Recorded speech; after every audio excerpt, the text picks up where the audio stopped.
been It's Three or separate too, four. yeah. Three or four. It's not gonna tell us it started? No. Okay. You're online. Okay, we'll call the meeting to order and we'll start off with a prayer. I'll go ahead and open this up in prayer. You bow your heads with me. Dear Heavenly Father, we just thank you for bringing us together tonight, Lord.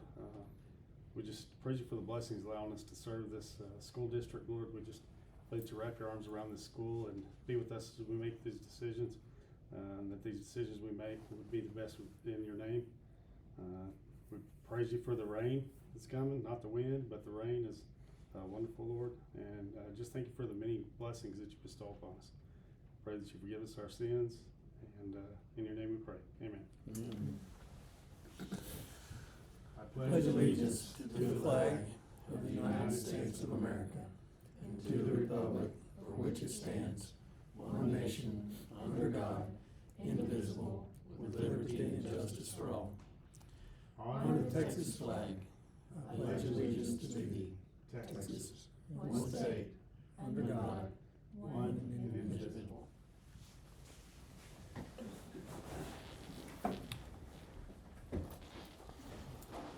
No public comments. We will start off with the principal report. Mr. Goff, if you'll refresh that, I found an error on that update real quick. Sir? If you'll refresh that real quick, refresh the document. Okay. I made a change, I found an error there, it was driving me crazy, so. Enrollment, we are back to 189, if you refresh the, I think you refresh the page. Refresh the pane The up page. in the little half circle. Up to the right. Keep going to the left. That little half circle right there. Up and Very top. up left. Your left. A little bit more. Can't see it leaning over, there it is. Oh, there. Yeah.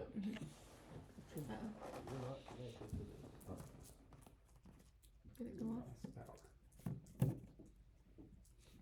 Maybe just get out and back in. Now let me try. We're gonna see how good Mr. Humphrey's memory is, I guess. I got it here, I have it, I don't have to read it. So we're at 189 again, we were at 189 before break, but Azrael finished its semester, so we had another student enroll the day before testing last week. And so that puts a 7th grade boy, so that puts us at 189 again. Speaking of testing, we had the testing today. We did a little combination test, cause last week we had some conflicts. We did English 1, English 2, and then we did some social studies and US history. So we have on April 16th, which is Thursday, we have science coming up, and then on the 21st, next Tuesday, we have mathematics. We have a few makeup tests to do in there with kids out for golf and a variety of things, but we had one sick today, but should be finished early next week.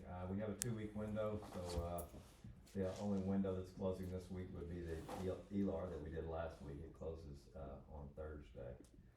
So boys and girls were district champions in tennis. We have regional tennis next Monday and Tuesday in San Angelo. Boys were district champions in golf. They start playing in San Angelo tomorrow at Quicksand. They play tomorrow and Thursday. Girls, Brantley and Sydney advanced on and finished up today.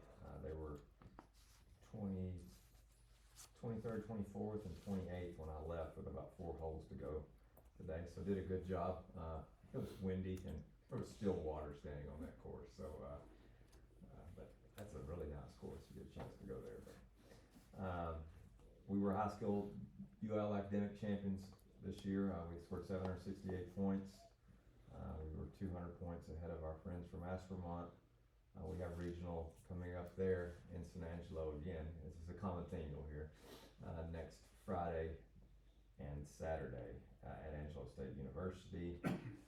One act play advanced to regional, and they will be in San Angelo competing on Thursday, April 23rd, but practicing on Wednesday, April 22nd. So Monday, Tuesday, Wednesday, Thursday, Friday, Saturday, we will have people in San Angelo next week. We have a baseball game the We 26th. have a baseball game on Wednesday. We are practicing that morning, I think noon to 1. And then Coach Blocker will take our baseball Baseball kids to Aspermont. for our final game of the season. And Then go back to San then Angelo. go back to San Angelo in some capacity that evening. We'll work that out. And then tentatively, it's not been released yet, but on Friday, softball will be playing a doubleheader somewhere around San Angelo. We don't have any young ladies competing in UIL on Friday. They don't either. It will be a doubleheader tentatively. If we split or don't win both, or if we go to a third game, we will end up playing on Saturday evening after regional UIL in San Angelo, somewhere in that vicinity. That's, is the opponent known, or is that still up in the air? I think the opponent was determined last night. I believe it's Cross Plains. This was my visit with Hillary last night on the way home from softball, so. Did I hear you right, that game will be in the vicinity of San Angelo? Yes, sir. We're looking tentatively, I think Miles Winters, somewhere Yep. around there. I think they're Gotcha. willing to work with us. They're not, their regional meet, they're somewhere way off, but I think I don't know how much it's grown today, 'cause I left to go to, but that's the unofficial plan, for next week, with lots of transferring back and forth and trips back and forth. Junior high boys won district track last week. Junior high girls were runners up. Did a great job there. We had track going on there.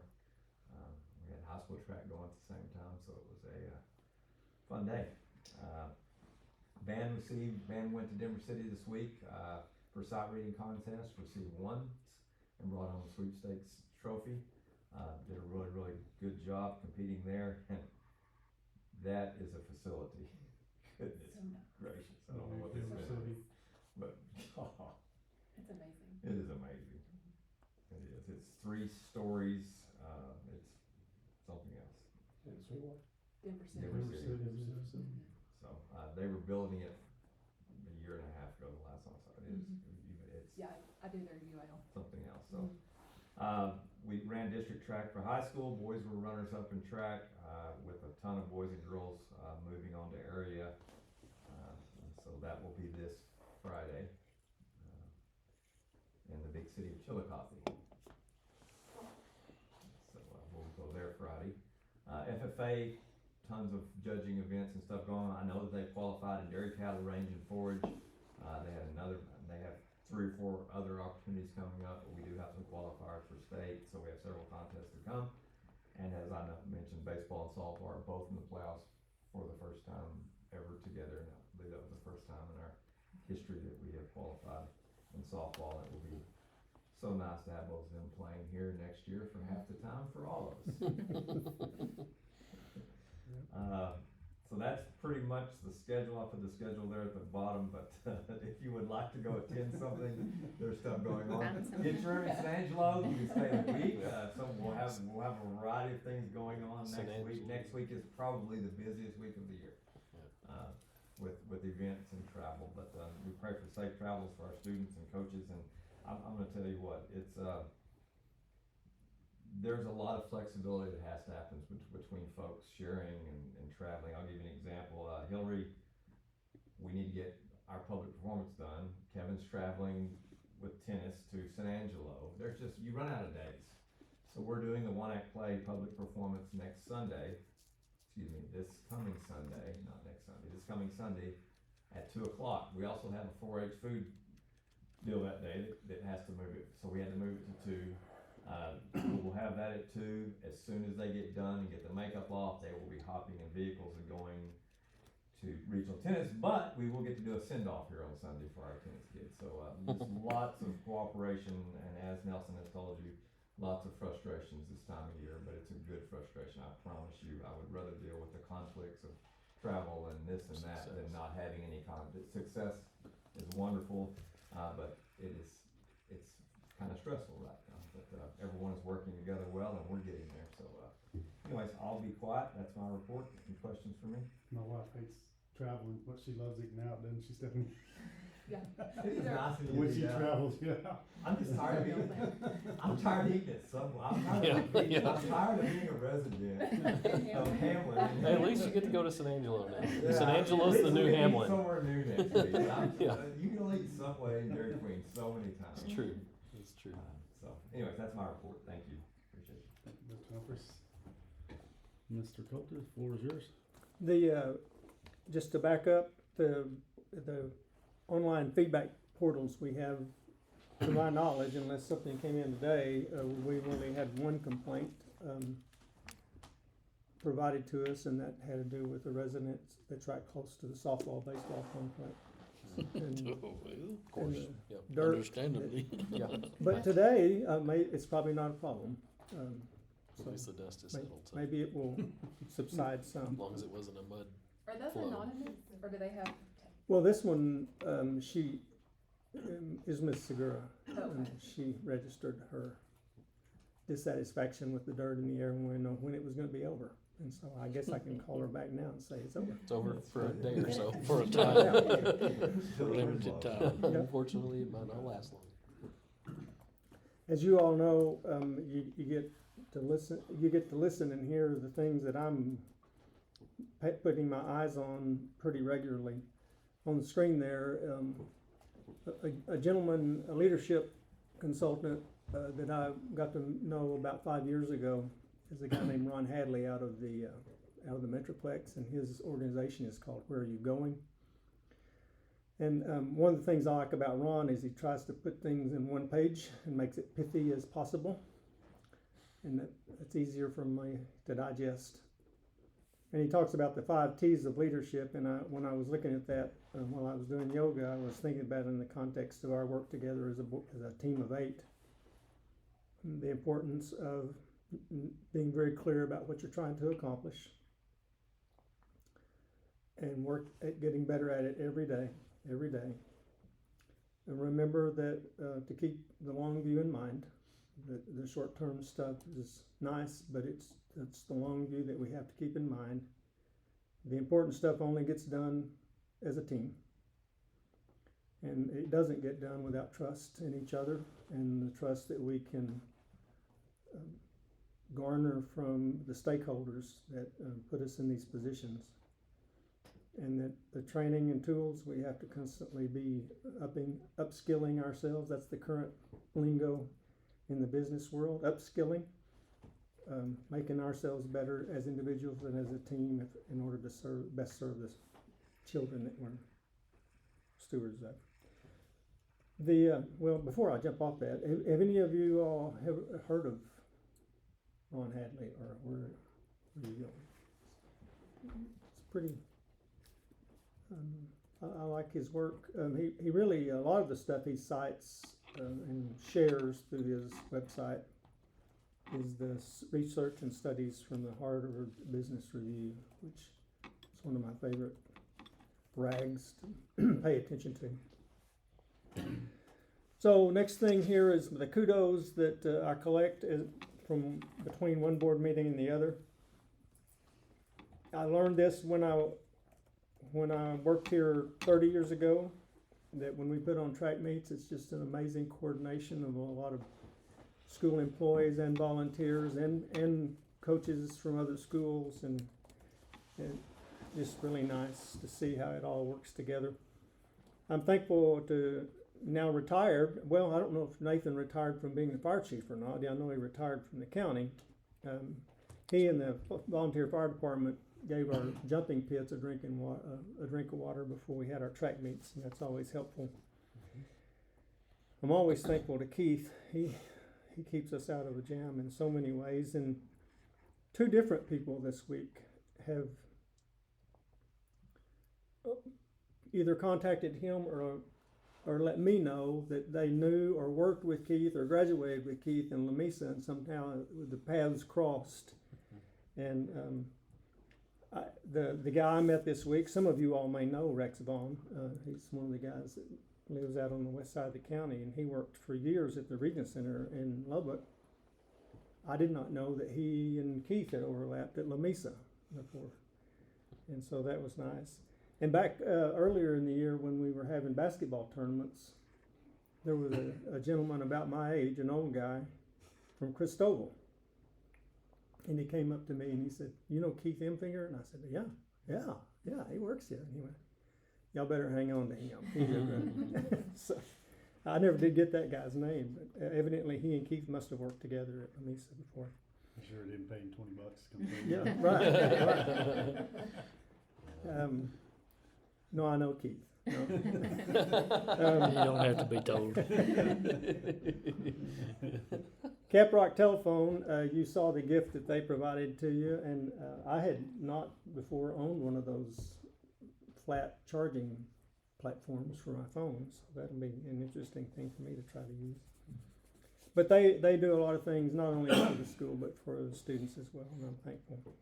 And they also donate generously when we get ready for project graduation, which we're in now in the process of ginning up. Man, oh man, Jamie referred to this earlier. Well, there's a lot of moving parts, particularly in April and May, but people that flex, kids that help, swing in there and do things that they're not forced to do, and it's just a nice culture. And then we got athletic banquet coming up. That's now on the calendar for May the 20th. And then prom we've just finished, but always it's parents and citizens and swinging in and doing some grunt work that makes it happen. I'm thankful again to those senior girls, Lainey, Reese, Sydney, and Jace. When we have a shortage, usually it's as a result of illness in the daycare center. I do not like to shut that thing down, and so usually the first thing I'll do is reach out to one of those senior girls and say, "Hey, I'll pay you if you'll be the captain of the team." That'll flow, because usually if we have one adult in there, just someone another responsible presence, that can change a diaper, or allow the other person to go to the restroom. It's very helpful. And then Lauren Huff and the Going Band from Jaybirdland, Division Ones in concert and sight reading. I'm so very proud for her and for the band. I'm thankful. I'm very thankful for that. Now, as a public record secretary, please duly note that the team of 8 are all current in their required board trainings at the moment. I'm required by law, or we're required by law to state where you all stand. So, the collaborative, Double Mountain Rural Collaborative, the RPEP, Rural Pathways and Excellence Partnerships that you all at the last meeting authorized, that MOU, that application has now been submitted to TEA, and whenever I get feedback from Vicki Hayhurst at Region 14, what they're doing, the application basically establishes the entity, and then also qualifies us for the grant, the startup money from the grant to try to get the thing rolling. So there'll be more coming on that. I spent time on Friday morning, Mike Hindman, that's building a house for the location by the swimming pool, asked me to come over to Lubbock last week and talk to him about cabinets, tile, the flooring, those kinds of things. But when I was there, as I mentioned to you all in my report, I was able to look at the houses that they're building for Grady in Borden County and Balmorhea and Imperial Buena Vista and other places as well. But it's not all schools that they're working for. But something I learned from him that I did not know, and having built a couple of my own houses, it resonates with me because we're on pier and beam houses. He orders and is able to source 60-foot long, 9.5 inch by 12 inch beams. 60 feet long. So they're not laminated and screwed together. It's one. And he showed me a picture of their forklift picking up a packet of about 12 of those things, and it was just sagging on both ends. But I didn't know you could buy lumber that size. I had no idea. But, and according to him, and it makes perfect sense, you know, when they run those underneath those houses, then it makes it much easier for them to transport them down the road without a lot of cracking and fracturing. And you'll see, you saw the plans in the packet. We'll talk about that later. But Lone Star Cup, it looks like we're in the running again. That was last updated by the UIL on March the 20th. We're 1 point ahead of McMullen County, but we'll see. I mean, nobody knows till it's over. It's just nice to be on that list. Man, oh man, at the tennis tournament. Out of 16 spots that could qualify for the regional tournament, and we got 14 of them. We might as well just had the tournament by ourselves. And good for them. Good for us. There was one point you looked around and it was only Jayton kids playing Jayton Yeah, kids. It was right. like, where's Right. everybody else? I know. It I was know. kind of wild. But you know, and I'll say this too. I mean, a function of that is our ability to provide a facility for them to practice. You know, I mean, a lot of places, you know, there might be one tennis court down at the park. You know, just having a place for them to work. I've been, as you know, I've been auctioning off some of the stuff that we don't need, and so all three of those things left our property last week. We didn't make a lot of money off of them, but I didn't care. We didn't have to pay somebody to haul it off. So, and then we've got a couple more. I think those are 300-gallon propane tanks that are sitting down at the ag farm. I'll put those up for auction here soon and offload those. And then once that 14-passenger bus gets here, then I'll take serious steps about offloading that Bluebird activity bus. And the process I'll use on that, of course, I mean, I'll use a similar process, but I'll broaden the reach. I mean, on this small stuff, I keep it pretty local in local paper.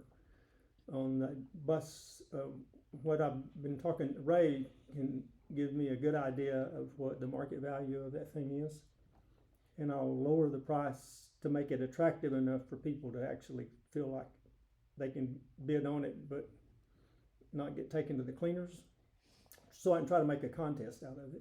And I'll also pitch it at, like, the guy that we've been buying the buses from, Masters. They deal in a lot of used buses, so I'll try to hit that price point to where it'll make it worth it to them. You know, if they can make 10,000 on it, then they'll probably put a bid in. So what I'll try to do is get as much as we can for it, but broaden the reach a little bit beyond just the locals.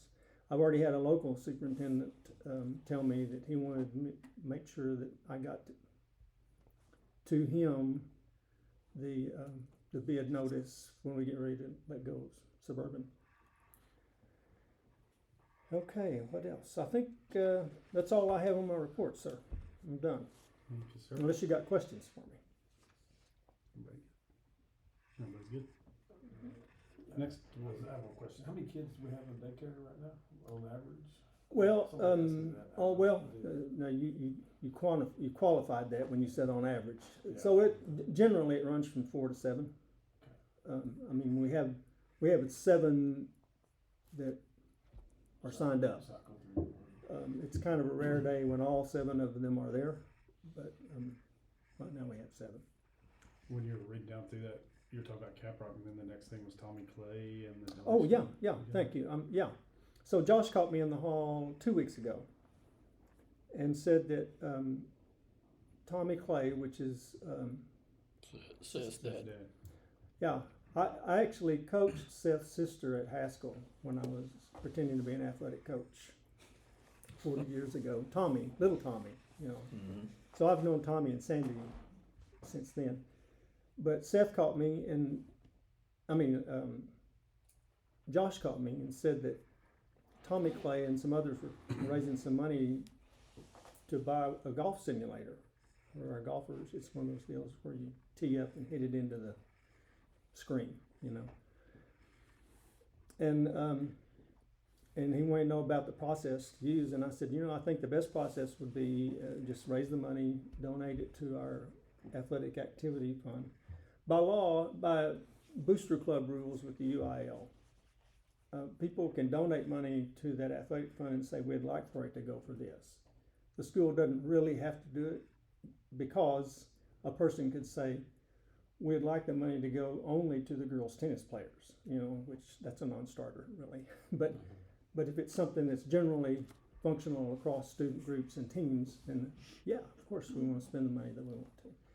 But it also allows a clean accounting process for the process. So that thing is going to be purchased, and Josh says they're going to put it in what we call the film room, which has a 9-foot ceiling where kids can swing the clubs and not have to worry about knocking ceiling tile or lights out. Cool. So I think that'll be another one of those things. It's kind of like those shooting guns, or the net for the discus thing. You know, it's about muscle memory, really. And if you get a lot of reps without having to go chase the ball, you can really improve your performance. So that's, thanks for bringing that to my attention. I didn't skip anything else, did I? No, so that was, Okay. just wondering if y'all had figured out where y'all were gonna put it. Yeah. Phil. Well, that's where Josh told me when to put it. So. Thank you, sir. Yep. Everybody good now? Next, we'll have action item, consider proposals for the state champ display. So we've been beating this around for a while. So I put together this, I'm trying to make it a little easier for you to wade through the information. I put it all basically into one slide deck. And so this is the way, as we were starting the process, this is the conception that we thought we were interested in trying to build out in front of the elementary school at the intersection in front of the building. And this was the fly-through that Darren Wilson created for us to kind of give us a feel for what it might look like. I'm not sure BJ and Roy have seen this. I think I have. It's close to the very beginning, but I think I've seen it.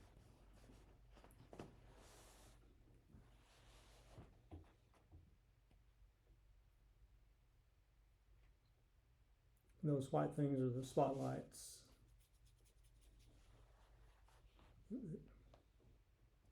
And then on the top of that double J pedestal, there would be just a plaque with some generalized language, you know, about what they're looking at when they look at those things. And then the basic specs, if you will, and these were the things, the general things that came up from Dustin Sadler out of Slayton when he came out and measured the place and took a look. And the numbers that he put to the visual that you just saw. And then here was his first bid and comments. And this is, when he came out here to measure for this stuff, I hate it when people do this to me, and they shouldn't do this to me, but I mean, I answer them. He said, what's your budget for this? And I said, I would like to think we could build this for about $150,000. And then when that first bid came in at $281,000, it kind of knocked me back on my heels. And so these were the visuals that he sent to me in that first conception. And then here's the actual bid, and you saw that the last time we met. And that's when we decided to try to put the hook back in the water. So when I put the hook back in the water, Dustin came up with another bid, and basically what you see here is he says, I can get closer to your pricing if we make that big wall, reduce it from 10 foot to 7 foot, and pretty much do everything else as we had planned. I did get responses from other people. So his current, on the downsizing, then his bid there, I think y'all can see that, is $175,000. I put the hook in the water with, after our last board meeting, with Monument Companies, Lubbock Monument Company, Clarendon Monument Company, San Angelo, Abilene, and I got some feedback response from about 5, and then I actually got something from the Salazar in Lubbock, And this is what they were pitching. The wall 18 feet long, 10 feet high. Their visuals were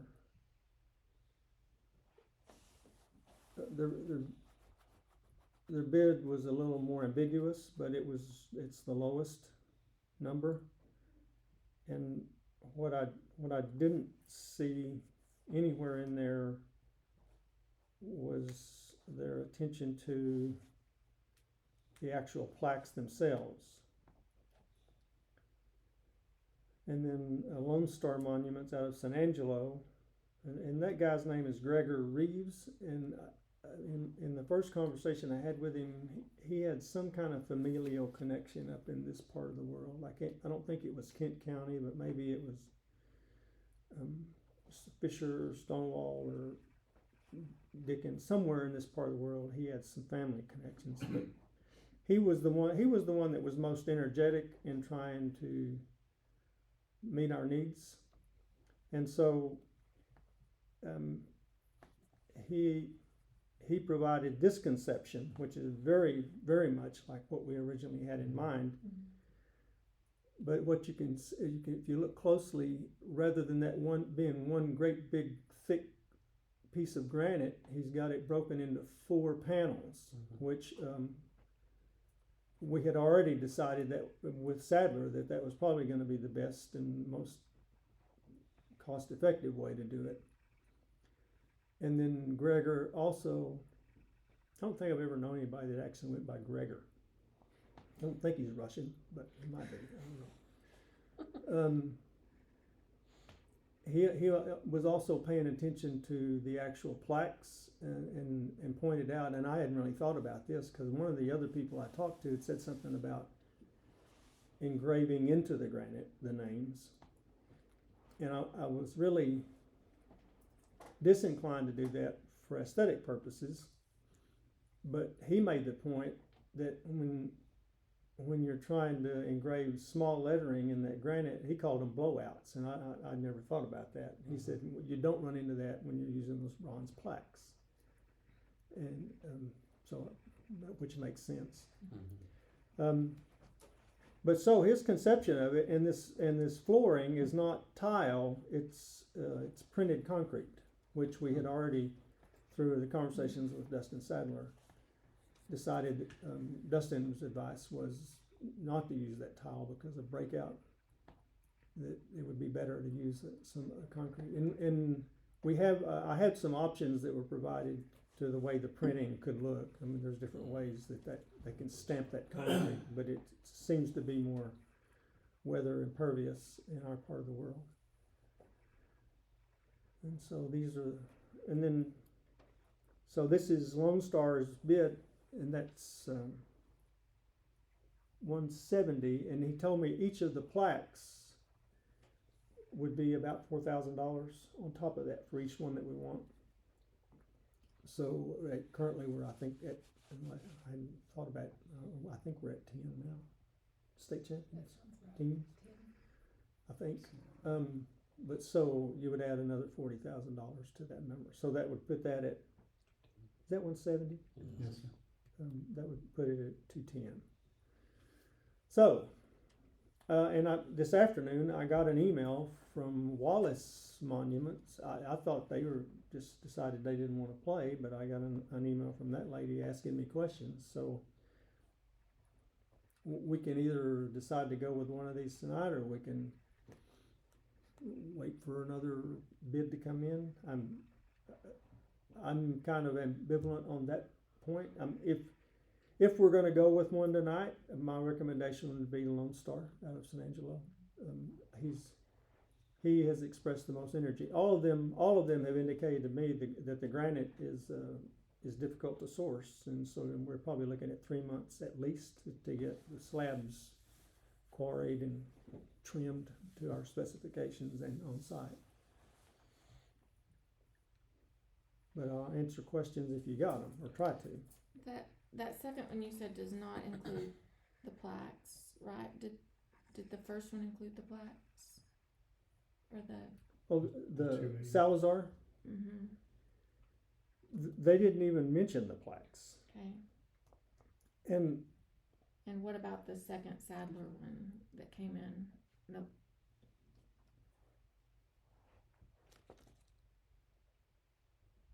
Oh, they're engraving, okay, got it.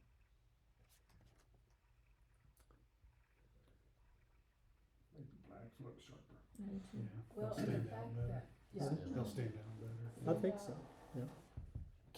Can you remind me what all we're putting, what we're putting on these things? I know it's state championships, so is it just, what all types Well- of, is it just athletics, is it everything, is it, it's everything? It's like So- UAL. That was Even part of the UILs. original conversation. Okay, Anything that's a team championship.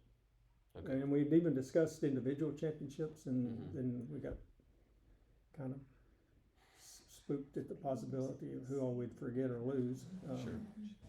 And so it was basically team championships, and part of the conversation early on, and my argument early on was, and I think you were on the state champion bands, weren't you? it was, one of them. Arguably those are maybe the most difficult ones that we've won, because it's 7th graders through 12th graders. No substitutes standing on the sideline, everybody was in the game, Right. and we were taking on all comers, you know, Mhm. every Class A size school. And we beat Monday. And they didn't like it. But, and then we've also had accounting championship teams, Okay, Robotics. and then Robotics. robotics championship teams, and then the Lone Star Cup. You know, Okay. that was part of the conversation too. I mean, I would argue that should probably be one of those plaques as well. Okay. So, that I answered your question. Yeah, yeah. Okay. Are we still doing don't we have a Texas on the back of the wall down here that is UIL academic? Yeah, Is with it, the are little we still plates on doing it. that? Mhm, yeah. Okay. With the individuals. Yes. Yeah. Mhm. Okay. Yep. So at least those individuals are, Oh yeah. they're up somewhere, Mhm. at least they're acknowledged. Right. Okay. Can you go to the Lone Star picture? Mhm, absolutely. This one. Yes, sir. That looks sharp. Well, and the fact that he engaged with you and, you know, you discern that he's interested, that's important, because we don't want anybody half interested in this project. Well, yeah, and I'm not truly. I'm not trying to sell you a bill of goods. I Right. mean, Sadler. I kept having to poke at him. Got any news? Got anything for me to look at? And I'm sure they're busy. I get Not a that. good start to a project. But also the pricing too. I mean, it's just like a construction project Yeah. too. When you Yeah. go out for bids, you can almost tell who's got plenty of work. Mhm. I mean, yeah, I'm gonna put a bid in, but it's gonna cost you some money. Mhm. And How big are the plaques, the Texas? those are gonna be about close to 3 foot, about 3 foot. Pretty big. Mm-hmm. That's huge. That is huge. I like That's the big. plaque idea because it feels like long term. That's easier Yeah. to add on to. Well, and that was as those of you that are here. I mean, to me that was one of the arguments, or one of the things I wanted to make sure we did all along. I mean, like the things that are at the edge of town, or the one behind the field house here. I mean, those are nice, but there's really not a way to add to. Mhm. So I would really wanted something that was nice and something that could be amended. I'd like to think we just keep Mhm. That's adding what I was to it. wondering, if Build they're, another one what are they beside in the it. 4 foot, you said, each column? 4 foot wide Oh, on those. columns. You could add to Mm. those if they're, Mhm, right, put new Later. wings on. like, Yep. I like that one too. And what all's gonna be written on? So, the one that's out in front of the gym. And I shouldn't even say this. Keith, can we turn off the? I'll say it. You don't have to, Um, I'll say it, but. So the one in front of the gym has the players. It has the teams that they beat in the playoffs to get to the championship. It has the coaches. It has all the managers. It has the athletic director. It has the principal. It has the superintendent. interestingly, the adult names are in larger font than the student names that were in the play. But in my thinking, and again, it's just my thinking, I mean, players and coaches are the ones that won the trophy.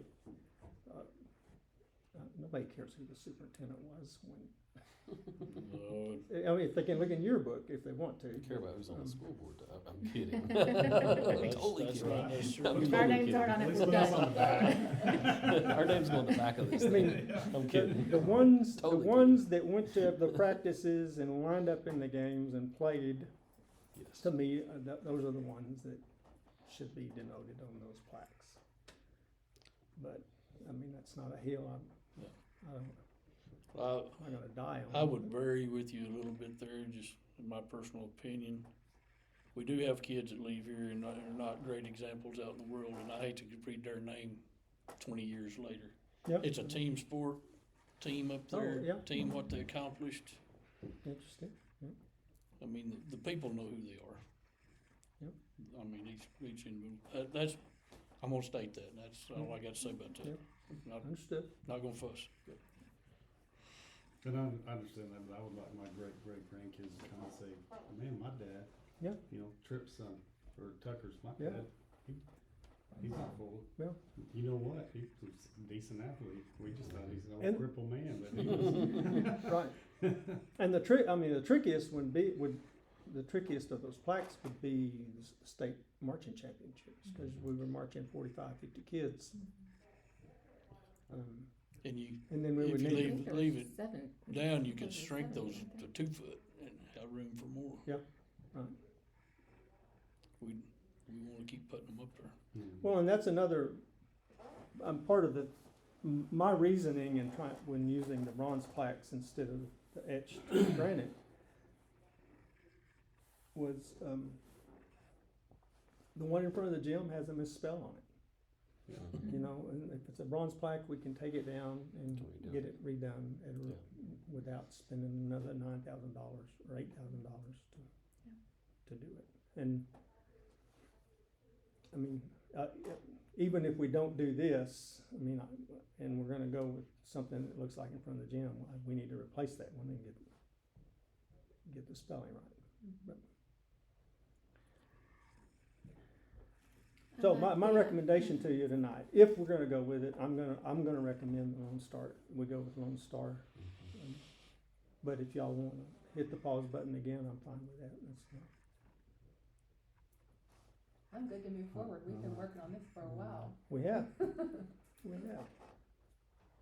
I like the uniform message that it sends. If you work really hard and fight for a state championship under Jayton's name, this is where you're gonna show up, no matter what state championship you're fighting for.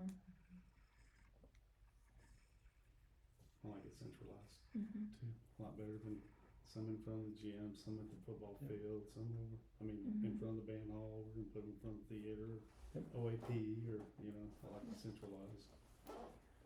So you can go to one place, and I bet when homecoming, there's gonna be People. 150, 200, 300, 400 people I walking would through bet, there. I would almost bet that classes meet in front, on that patio Mhm. and take pictures Yeah. together. Or teams.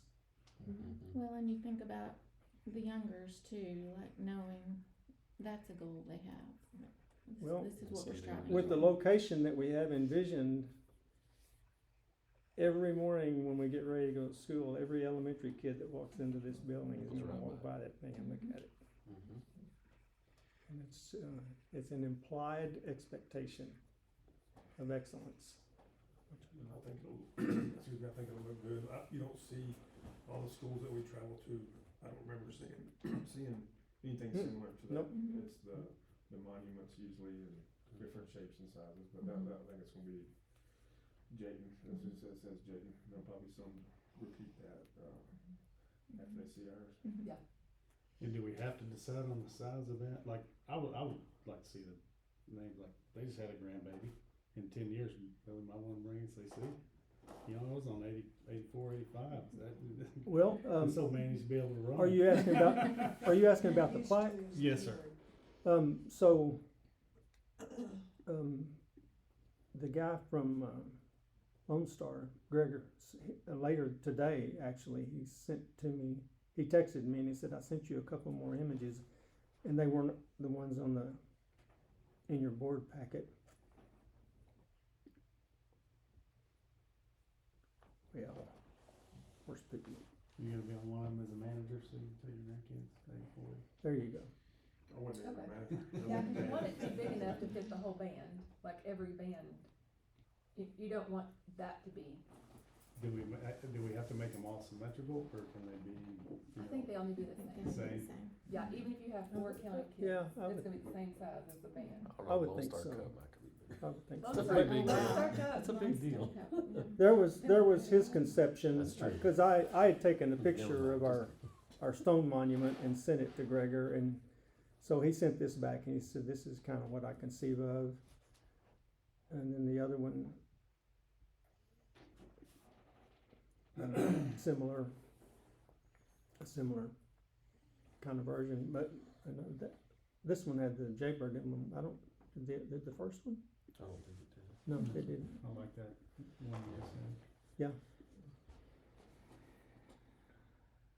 Yeah, that one But with looks the good. bronze too, I mean, again, you can adjust the font size to where you fill up the plaque. So if Right. it's like the accounting team, you could go with a larger font. Mhm. If it's a county team of 4 or 5 students, or if it's a band, then you could shrink the font to make sure you get the band, all the band members. Which one? What was that band member's name that we kept busting it out of his uniform? James.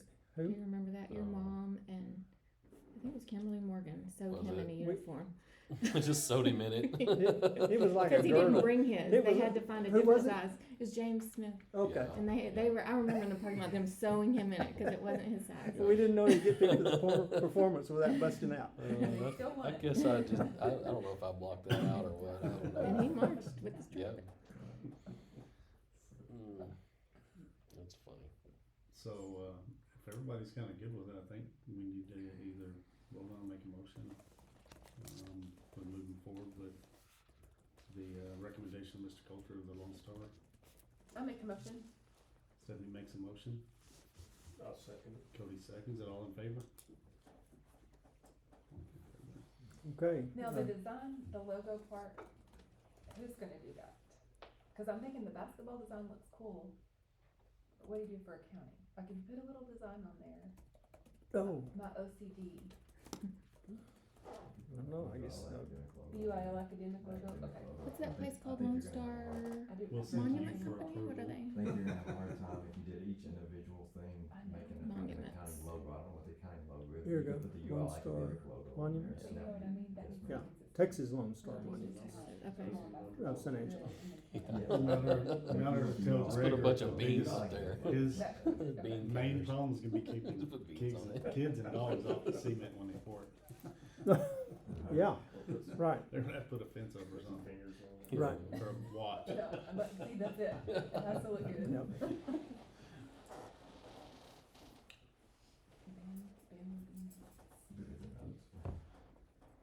You good, Kenzie? Mm-hmm. Alright.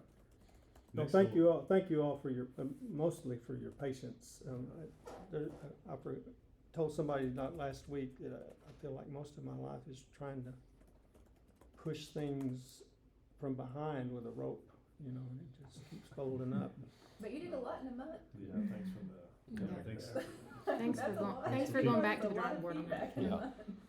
thanks for keep pushing forward and not just, But we do have a This is what softball and we got. baseball complex. That's that true. started, you know, Mhm. so At least we have some dirt. Anyway. stirring up the dirt. Got lots of dirt. And we have Next. lots of mud. next we'll have a discussion item, disclosure of Coulter's procedural failure regarding, intruder detention. Yeah, while we're talking about Nelson's failures, we need to make this a formal documentation of those. I wanna speak on that real quick. Okay, Mr. Bignell had done that prior to Mr. Coulter coming in. I did not communicate that to Mr. Coulter, that Mr. Bignell had done that, and so when that was brought up, that's really not Mr. Coulter's procedure failure, that's my procedure failure, so no, he can put that on there all he wants to, but that was my not communicating to him that Mr. Bignell had done that, so I wanna clarify that. Well, right or wrong, and I'll disagree. say kudos to both of you for your humility. There you Yeah, go, yeah. exactly. Doesn't matter who didn't do it right. Well, he and I It's both just- are having a little trouble getting to heaven, so we're trying everything. But, Gus Barrera down at TEA, well, I think he works at the Texas State campus where the school safety thing is, but he's been a patient guy. Each region center has a person that comes out and does a site audit and then does a report. And Deanna Logan, that used to be the superintendent at Rawls, I've known her 30 years. She works at the Region Center now. She came out, visited with me and Jamie, and we were sitting in my office talking, and she said, "So where is your log for doing those door sweeps?" And I said, "I don't have a log for the door sweeps." And I could just feel her go rigid, you know, because I knew she didn't want to write us up. And I said, "Deanna, it's okay, write me up." So she did. And I've been communicating with the guy in Austin, and actually his wife worked in Round Rock when I worked in Round Rock. But he said, "Here's what you got to do. You got to put it on your board agenda, and sackcloth and ashes, gnashing of teeth." And so I screwed up in the fall. I've got the things going now, so we're good. Is there a way to do that electronically with our system? Yeah, there is. Uh-huh. Is there a way to go back in the past? Oh and yeah, see I if you could have did it? cheated. I could have. Well, I'm not saying cheat, but you go back and go, hey, here's the log. We kept track of it because it's in the Yeah, system. yeah, You know. yeah, and I think you can tell me if I'm wrong. I was thinking Deanna really wanted me to do that. Is She did. I think Just, she did too.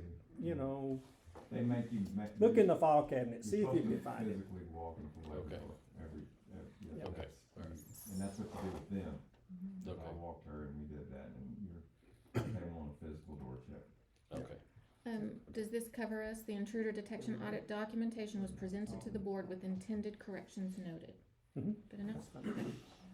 Yeah, and noting that I She was failed nice about it. um, She really was. She really was trying to. Do I have to that? document those sweeps in the fall of 25. Okay. Do we have to approve that or need to approve that? No, that's Or just is- discussion. I just Okay. have to go on the record, Okay. tell you that I screwed up and I got it fixed. You're forgiven. Or whoever needs It's not to like be you don't have forgiven anything is else to do. Right. Well, thank y'all. The next we'll move to learning optimization for all. Action item, consider 2026-2027 school calendar as distilled by JJISD employees. Yeah, and y'all been in the loop on this all along, so I don't think it'll come as a surprise to anybody at all. Where did I put that? It was dancer, wasn't it? Yeah, I'm trying to. I think Blitzen. Blitzen. I think it's Blitzen. It's a reindeer. Reindeer. It was Rudolph. I was thinking, I like this one, but then. Just pick I a don't even reindeer and see if remember which anybody one I like. remembers. It was Yeah, Blitzen. it's kind of these are kind of hard to see, I know. But the bottom line is, I mean, you've been watching it, and you saw the results sheet that of the pie chart. So Blitzen was a clear winner.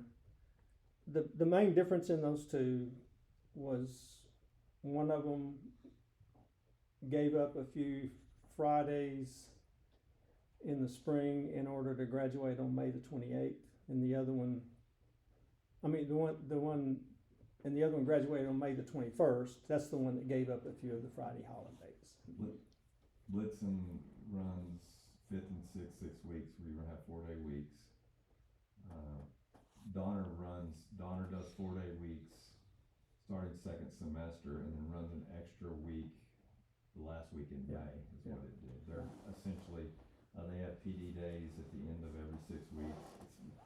Blitzen is fairly similar to what our year would have looked like without all the amendments to the calendar, honestly. Yeah. But it, And what I did the guidance I gave to the people that were submitting them is I said, please identify the 3 days that you would use for bad weather, which we used to do all the time in school calendars, just so that it would be clear to everybody. Yeah, it looks like that's going to be a holiday, but if it snows, that's the one that's going back on the calendar, so people can kind of plan around that ahead of time. But I'm glad it was not a dead heat, because I really didn't want to, I don't care. And so I'll recommend to you that we go with Blitzen, and whichever you approve, if you approve of that recommendation, then what we'll do is put it in the more traditional format, and that's the way we'll publicize it to everybody. I like the process you went through, and there were, whew, I'd have got cross-eyed looking at all of them. Well, Through all of them. There was like 10 when you started out. Very thorough. It's hard to The tell the only- difference the sometimes. only Like two. complaint This, I you either got- get this one or you get this one. That's it. Yeah, right. Mm. The only complaint I got was the week before last, and a person came up to me and said, I want to complain about the calendar process, and I'm kind of shocked, because what did I do wrong?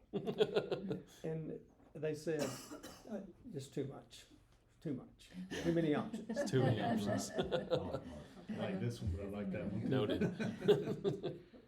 At least when we skinnied it down, it was a group decision.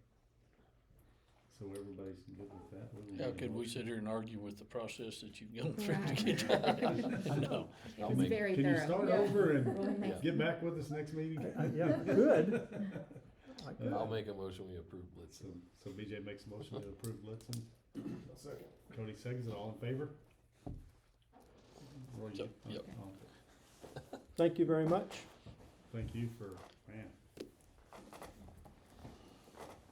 Or did you do all that and just taking credit? No, I completed the calendar. He has plenty of ways to make people mad. I try to take some of it off of him from time to time. So next we'll move to action item, consider staff development waiver, for 2026-27 school calendar. Yeah, this is just the downstream of your last decision. So that calendar that you just approved has built into it 5 professional development days instead of instructional days. So what I do now, the action item you're considering now is basically giving me permission to request from TEA. They call it an expedited waiver. Basically, if you turn it in, you're gonna get it.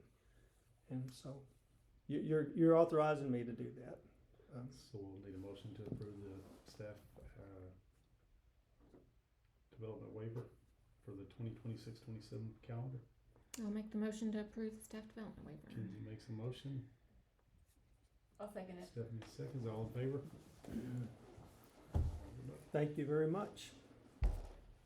Next will be a discussion item, potential pulling out of school health and related services SHARS. So, Lacey, if I misstate, jump in, you have permission. We're part of a special ed consortium, 7 schools that provides special ed services. And the federal government flows money to special populations through different mechanisms and means. Kids that happen to qualify for Medicaid also generate an additional level of money. You'll be surprised that there are companies that are in the business of helping schools and helping special ed co-ops move that Medicaid money in and around and document and file reports and all that stuff.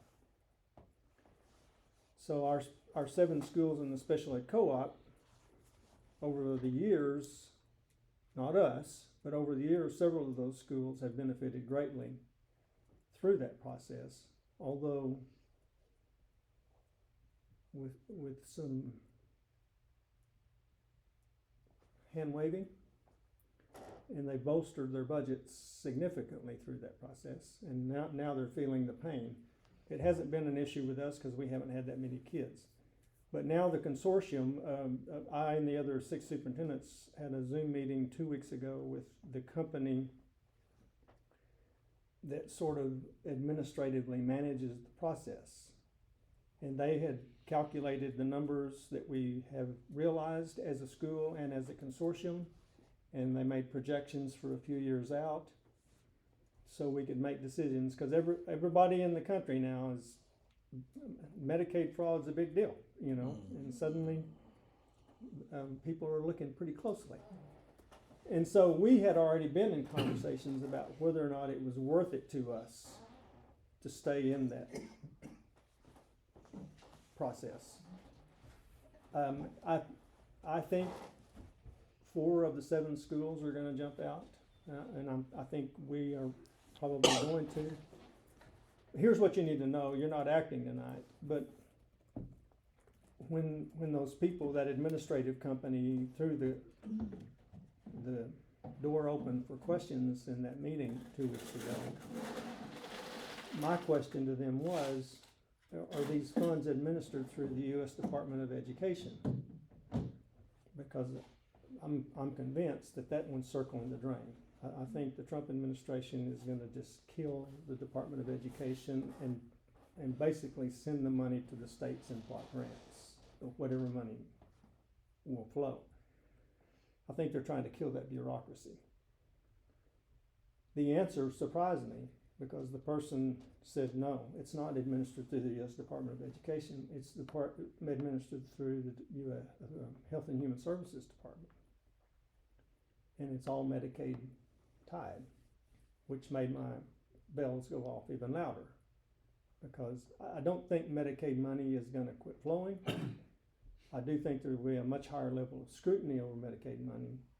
And I also think there are gonna be a lot more reporting and documentation requirements attached to whatever Medicaid money does flow. I'm thankful that we don't have a lot of students in that category, but the bottom line is, and Lacey and I have had several conversations about this. I mean, if you hemmed us up tonight and said, what do you think we ought to do? We'd say we need to jump out, because it's just not worth the pain for $2,000, $3,000, $4,000. So that's just heads up for you. So more to come. More to come.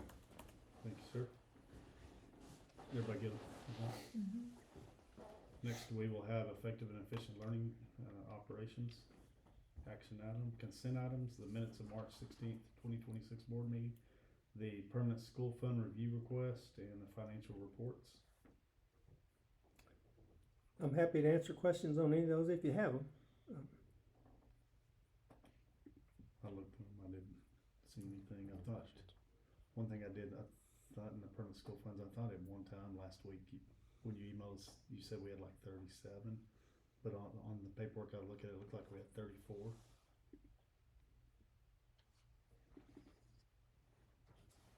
Well, look, Does that ring a bell? It's not that big of a deal, No, that number just, it's on the screen now. you didn't buy a new Corvette, did you? I did. No, For that's $3 million? Nathan. That's Nathan Brooks on that county Part of retirement. his retirement plan? He already had 2 before he retired. So this is the number I was looking at. It's the total Kent County fund balance. Okay. Fund balance In, and, Yeah, in, that's your in the available permanent school too. fund. so that's it. And for Roy and BJ's benefit, I mean, I've been with you all now 13 months. Y'all asked me to come in March of a year ago. When I came in, it was 21. This has been a banner year, And I can't remember. I think you all were in here when we when the Commissioners Court was entertaining interest from a company that wants to put wind farms on the Dawson properties out there, Dawson County properties. So, and it depending on,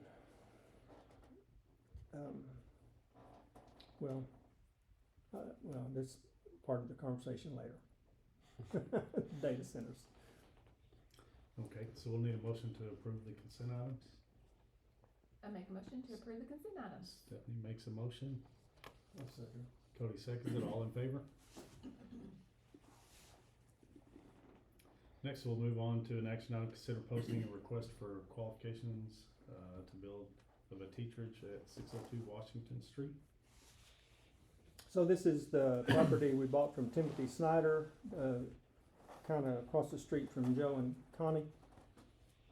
And I decided to do this one also in a batch it for you in a slide deck version. So when I was at Heinemann Ready Built Homes, the house that he's just about finished building for Borden County was 1,680 feet living space, and this is very much like the houses that we have on Teacher Row. I mean, as far as size goes. And so the price tag on that's $266. If you want a garage, that's $35. He told me that Borden County was not putting garages on theirs, that they were putting carports on theirs. That's what I was about to say. And if you ask my opinion, that's the way I would lean. I would venture a guess if you checked the garages of all of our schoolhouses, you might find 3 cars in them. And the rest of them are storage spaces. And then the next one is the exact floor plan that we had when we were making the decision about this pool replacement. So the base price on that was $344. If you add the garage, it's $35. And then at the exact same square footage, if you went with a 4.2, which is what we decided to do on the pool property. And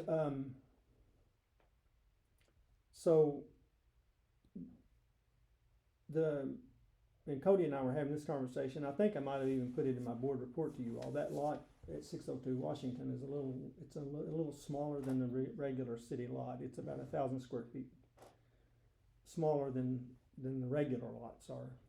I think it would hold the bigger houses if that's what you want to do. And when Cody and I were talking last week, it's just less grass to mow if you put a bigger house on there. So I'm kind of ambivalent about this. I mean, I think we need to put a house on there. From a recommendation perspective, I think I would recommend to you that we go with the 1,680 as much because of the price tag as anything else.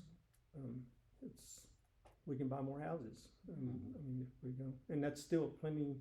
It's a very nice house. Plenty of space. Well, I was thinking that house, like you said, a carport, 36,000 roughly for a garage, and we could go buy a 10 by 12 storage unit, put on there for $6,000. We can. From the bikers. Yeah. Well, Keep the money low. I mean, And with a little bit of threat, we might even get a discount. So with Hyman, because we've all, and I've talked to Roy about this before, about building more houses is what we need to do. Is there a way to make any leverage, like we plan on building 2 a year over the next? So is there any kind of leverage with him Yeah. in that sense with pricing and guarantees? well, who was it? I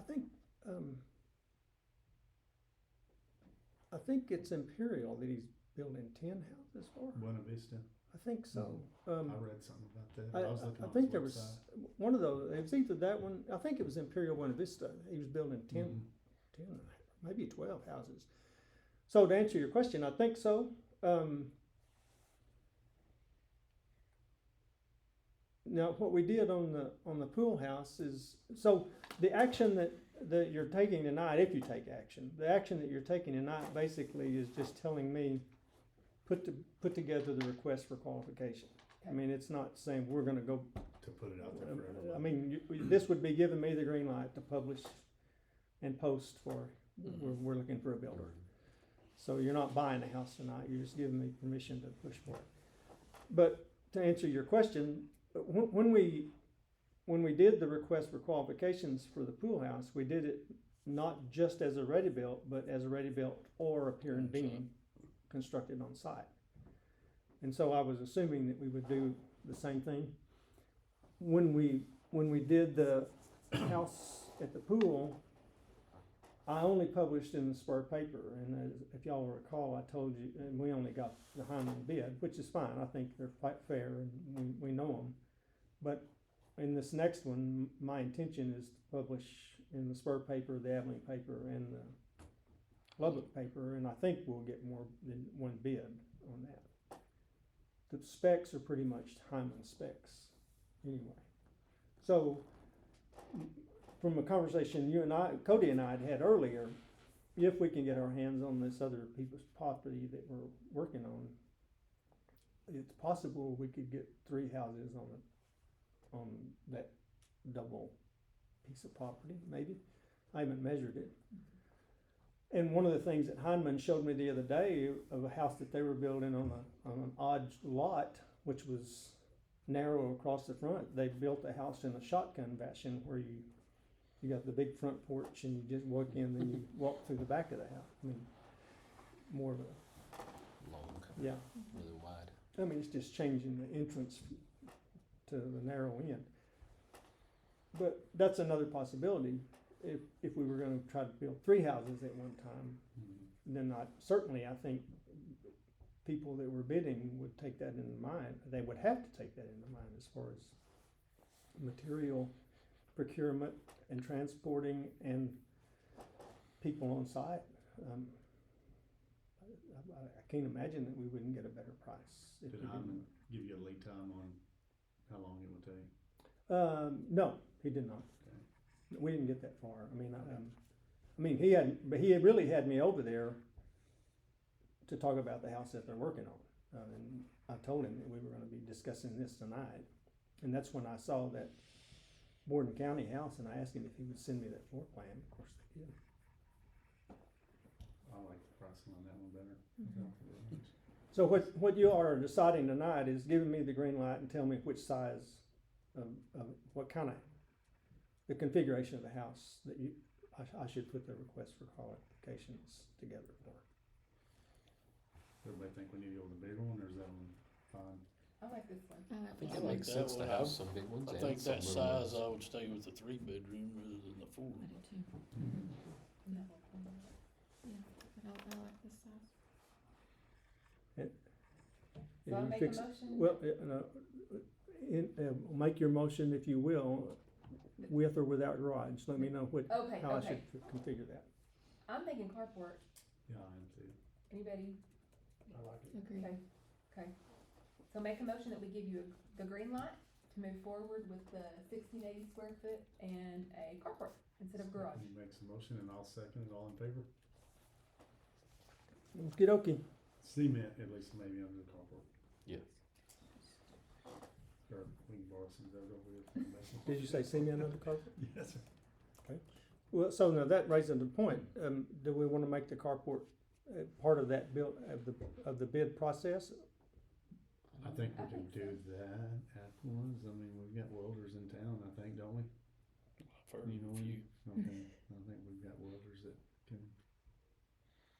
That's what we did with the other ones around here. So the back We- porch we is- have So the stuff, I think, RFQ should just be for the 1,680 the foot whole- of living And maybe, space. and maybe the Okay. concrete floor where the carport will be, Yeah.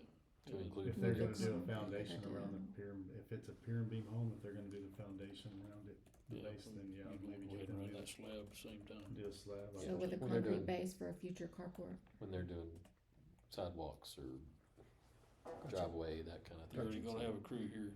Yeah. You won't do it separate, you're gonna have to pay another trip That's- for a crew. Gotcha. And if they put the plates in Well, too, plates. that'd be great. Hopefully they do it better than George did the building behind the nursing home. Hit the crew he Hey, sent you there, know you're hit the being well recorded. plates.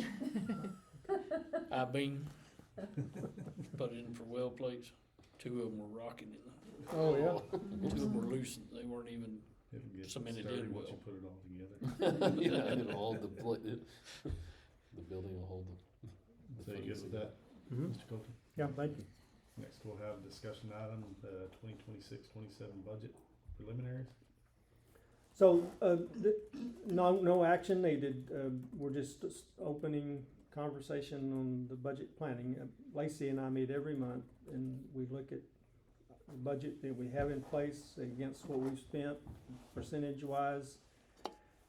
Now we're getting more serious about, and the document that I put in there was the year over year. You see the 2024 compared to 2025 and where we are against our current budget. And on those 3 right columns, those are the ones we'll start scratching numbers in as we go. And as I've indicated to you all in my report to you, I mean, it hurts my stomach it hurt my stomach last summer to recommend a $688,000 deficit budget to you, but, I only did it because we had some money in the bank. But I just fundamentally, I don't like spending more money than I have, or more money than I'm generating, I guess is what I'm saying. So, I'm gonna try to whittle, and I don't know if I can present to you a balanced budget this summer, but I'm gonna do what I can for it not to be $688,000 deficit budget. So, Lacey and I are already talking about taking a look at the salaries. If you, those of you, we had this last summer,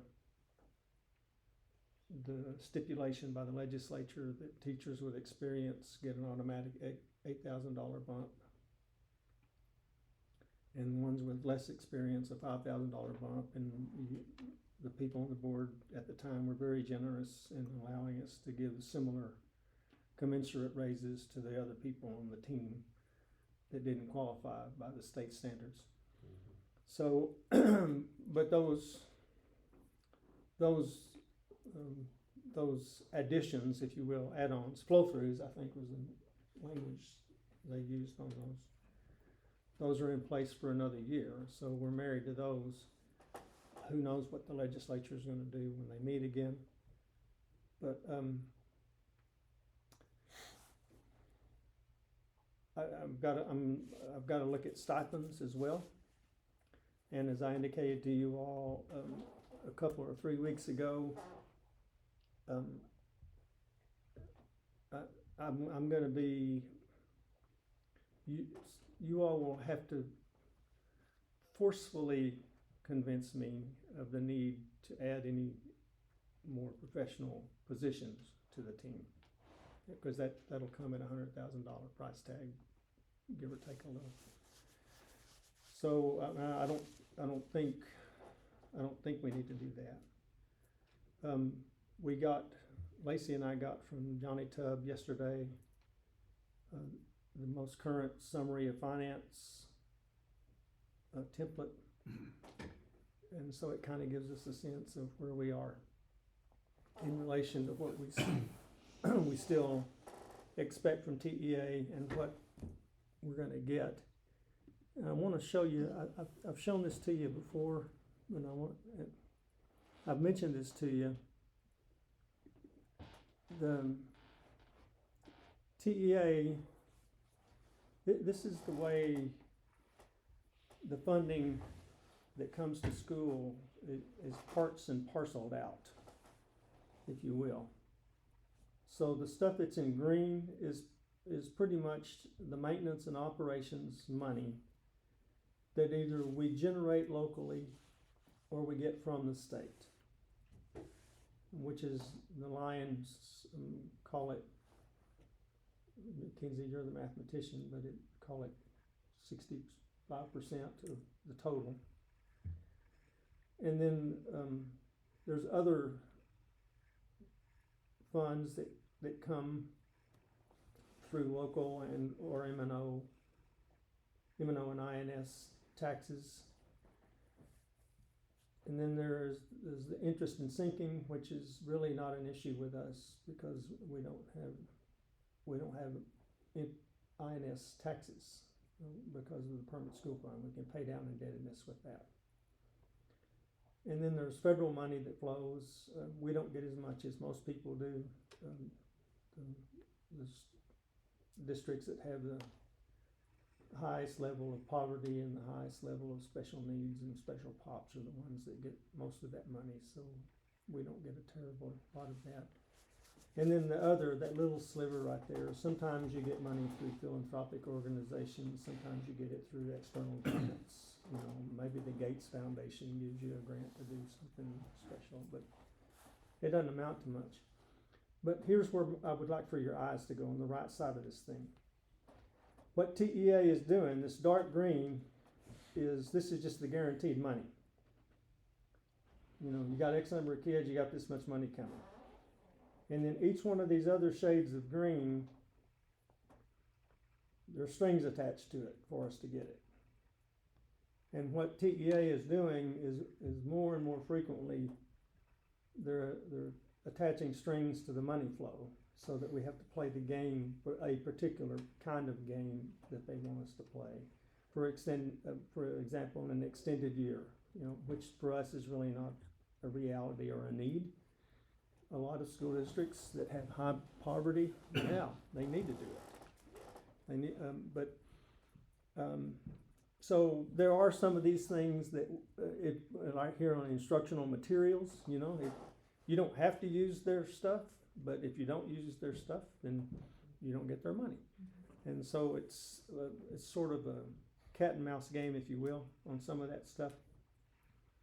And the biggest one that we're dealing with right now is the teacher incentive allotment stuff that the commissioner really, really, really wants every school district in Texas to make their teachers compete against each other for performance purposes.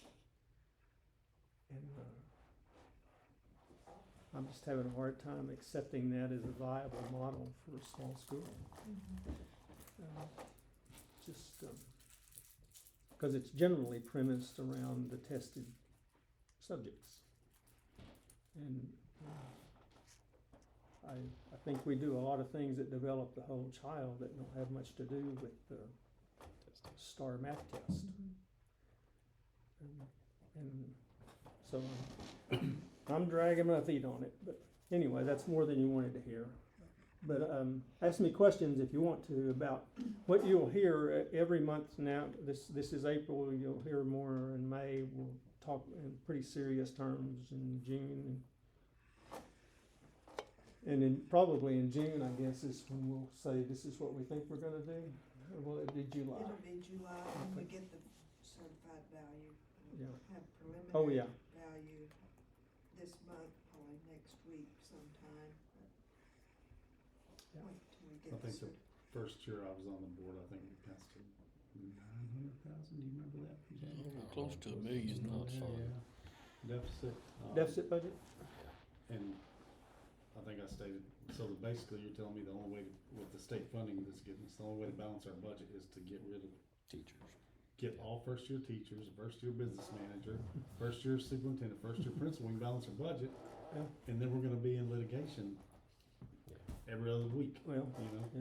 and our kids are not gonna be, we're not gonna be worried about building a monument, Yeah. we're gonna be worried about building a jail, Yeah.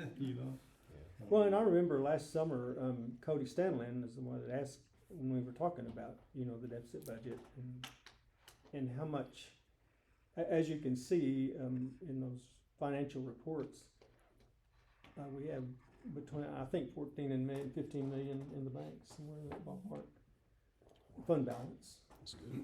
And so, one of the gauges that I use when I'm thinking about this stuff is how long can we operate exactly like we are if the money just stopped? I mean, if somebody turned the spigot off. Because what you want to do is be able to phase in the cuts if you're forced to cut. You don't want to have to cut all of your extracurricular activities, or you don't want to have to cut a whole bunch of stuff. You like to let people retire out. Attrition. And spread the pain out over time, basically. And so what that does with that fund balance, I mean, that's at least 2 years that we could function and phase things out and soften the pain a little bit. I mean, it's going to be painful one way or the other, but if you have to do it. And I'm telling you, holy cow, our decisions in this room would be a whole lot harder without that permanent school plan. Whole lot harder. Some of them would be already made for us Yep. to eliminate some decisions. Yeah. And I've been through the cuts Mhm. on the county side. Yep. When that evaluation, that appraisal number goes, Yep. all went to nothing. And that's You what didn't have that Robert, much that money to was, spend. that was Robert's argument yesterday, It was fun. on and I served for, I guess, 5 years as the chairman of the appraisal review board, so I got to see the Pritchard and Abbott numbers of the decline of the Salt Creek revenue expectations. Fortunately, you know, every year, the new numbers made the last year number a little more easier to accept, but it's nice to have a little money in the bank, you know, it gives you a little wiggle room. That or get more kids. Well, you know, and that's part of the, well, I guess we're gonna get into the data center conversation, that's part of that Everybody's conversation. worried about going D1, well, we're there, so Yeah. get more Yeah. kids. You know, Everybody get on the budget. Next we'll move discussion item, data center Yeah. prospects. so I'll just say that, I mean, I'm sure that you all wanna, participate, I would think you would wanna participate in this conversation. I sat through the meeting here on Sunday and then the 2 hours yesterday in the courthouse. And you were there yesterday, who was the old guy that's older than me that had his arm in a sling? That was very knowledgeable. And went up to the front. It is Charles. Right off the top of my head, I can't It's tell you. not Charles Carr, was it? No. No, I've never met this guy before. Okay. I didn't know who it was, but boy, He if may I- be one of the MacArthurs. really? And he seemed smart.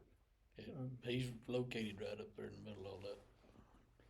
Yeah, But- he evidently some background, Yeah, his yeah, career, he had, some yeah, background in that. yeah, he hadn't just got on the internet and done No. homework. He had some experience with the process. But the thing that he said yesterday that was most remarkable to me, that was different from Sunday, was, that was a couple of times I felt the Crusoe people kind of draw uptight. And when he said that they had offered him money to sell them water, and he had declined, and they wanted him to sign a non-disclosure agreement, I could feel him go a little rigid about that. Because it was kind of evidence that they were doing some hand waving on the water business. And from my perspective, and from the chair I'm in, looking at the data center stuff, is two things: safety and security of the kids. You know, if you put 3,000 workers in this county, there's going to be people in this town that we don't know, and it's going to force us to be a little more security Lock my conscious. doors. Yeah, right. And then secondly is the prospect of a significant uptick in student population and the kinds of students. And so another thing that came out of that conversation yesterday that was kind of surprising to me, that Patton Springs was expecting a big jump in student population, but Galaxy evidently built a school on their site. And I had not heard that until yesterday. And so that they didn't get a large influx of students. What you may or may not know is that Kent County, Jayton Girard ISD, pretty much covers all of the county, but not quite all of the county. There's a little piece in the corner down at Lake Allen Henry that's in Snyder ISD. There's a little piece in the south that's in Rotan ISD. There's a couple of little pieces in the north that are in Spur ISD, and one of those little chunks is right close to Highway 1081. So one of the things I'm wondering is if there was a way to leverage or negotiate that the man camps end up in pieces of the county that are not in Jayton Girard ISD. So I don't know. Tell me your thoughts. Think. My question is, how many actual students are those man camps bringing? You know what I mean? Because looking at other counties, that are doing this ahead of us, the student population isn't as high as I think we expect it to be. So Right. that's my big question, like Right. how many actual students are coming to these main camps? Because, Yeah, you know, I mean, I don't think Spur, Patton, or Matador have experienced any noticeable so far. Mostly workers. Yeah. Yeah. From out of state. And main camps don't usually bring family. right, Right, and that's what I've seen in 2 other counties that I know are way ahead of us. and a shorter build time. Yeah. I Sounds know like with the it'd be solar less. construction, Jaden experienced nothing. Nothing. Not upsell in town of any kind. Yeah. They all went Yeah, and Lacey and I sit in on a Snyder Post Zoom level. about Spur. 2 months or maybe 3 months ago, in which the mayor of Haskell and a city council person of Haskell was answering questions. And I understand their situation's a little different because it's the proximity of that thing to the town of Haskell is a lot closer. And they were struggling mightily with infrastructure issues. And that's another thing, here, I mean, if it's 25 miles out, We have no resources to offer them. well, and that's, Begin Lacey and I were with. talking about that today. I mean, they're not gonna come here to get fuel. No, They're not gonna come here to spend the night. They're not gonna come here to buy a house. eat much, Yeah. right? Yeah. So, in that regard, maybe it's to our advantage to be sparsely populated and Mhm. hickish, I don't know. I had to stay in Odessa, so I didn't get to make the meeting yesterday or Sunday, but one of my salesmen lives in Amarillo, and I was asking him about it last Friday, and, he was saying the one in Amarillo, I think it's one of the biggest ones, toward Tampa in the world, or something, it's huge. And it's right by Pantex, and, he was saying they were selling his, a closed loop system. Yeah, it's a closed loop system. It's a glycol, kind of like antifreeze in your car. It's a closed loop system, but they have to dump that once a year. Well, it's gotta go somewhere and they've gotta replace it somewhere. He said where the water usage is this one specific, I don't know if they all do it, they built their own power plant. That's where all the water's going, Yeah. into steam turbines. That's where they're using 1,000,000 gallons a day or some crazy number. Like, so, what are the benefits? I asked him about, energy prices, but he said with their own power plant, it doesn't affect the city since they have their own power plant, but I don't think these little ones like this are gonna build a power plant. Yeah. To They're gonna sustain have it. backup and battery storage, but not They building have their a own. power plant. Yeah, it's already in Solar. place. Yeah. The solar is the That's power solar, plant. yeah. They, and I know this for fact, they hit White River Authority, the Lake Board, To the use Water water. Authority. They wanted 850,000 gallons per day through construction. That was for construction. And then they needed 3,000 gallons a day for potable, for restrooms, so forth, and so on. And then they wanted 100,000 in storage. They're gonna put up the storage for firefighting. And refill that as needed, but what they asked for, big gallons, or big water usage was for construction. Yeah, Sunday, they didn't mention that at all on Sunday. I thought somebody said No. that they said they were gonna truck it in. I was like, well, I'm open No. to trucking company, I'm gonna start bringing up seawater. Well, they're talking to a guy out there that's got irrigation wells on the side of the Salt Fork. Really? And they said that they already have approval to use that water in construction. So the White River told them, no, we're not selling you big, we'll sell you 3,000 gallons a day. And I think they gave them 12 million, or gonna give them 12 million up front if that goes. They have $6 million note in there, a lot of their equipment needs upgrading. And I think they were gonna pay for that up front to get the 3,000 a day and the 100,000 in storage. But So, they said, we can't do the 800 50,000. So, you can put your poker face on if you want to. You don't have to answer this question. I probably don't know the answer. Well, do you think it's a done deal? Do you think it's gonna get built one way or the other? No. If they don't get, Water, they can. well, yeah, water's on the 4-point list, 4 things they gotta have, and that's the toughest one. They gotta have the water. So you don't think the But train has if- already left the station? If they don't get the abatement, they'll probably go somewhere where they can get it. Outside of that, But look at how many I think it will go. have not, every single one that we know of in our area, the train has left the station. Mhm. And so you compare it to all of these around us that are just popping up. Colorado City. Colorado City's Abernathy. huge. Abernathy's one of the biggest ones too. Mhm. Yeah, the one you're talking about Abernathy don't even have water. No. in the Panhandle, what I was told on that would be 40 acres under one roof.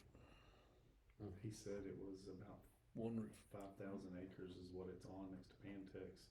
And he said their water usage is 5 times what the entire city of Amarillo uses a day. So on that topic, because they So seem, that's what he told me. I don't. those people seem like smart folks. Well, good. Oh, Lord. And I mean, I think everybody in this room is worried about water, which, I mean, in my way of thinking, I'd rather have water than oil, you know? I'd rather have water than that phone. Right. But I mean, from their perspective, if they need that kind of water and they know it's dissipating, I don't know how their projections. Why are they coming here? Why they think it. we can just keep building these things and sucking the water up if the water's gonna be Go gone. away. I don't understand that.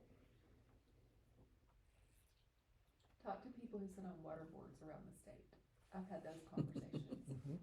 Yep. Well, I know. Well, I had a company approach us a few years ago, cause we have a couple of irrigation wells on our property. We don't irrigate with them, but they wanted our water for some construction purposes. No, it's our lifeblood. You don't have water, you can't live there. Nothing. Can't have cattle, can't have No. livestock, can't have No anything. wonder they're trying to it's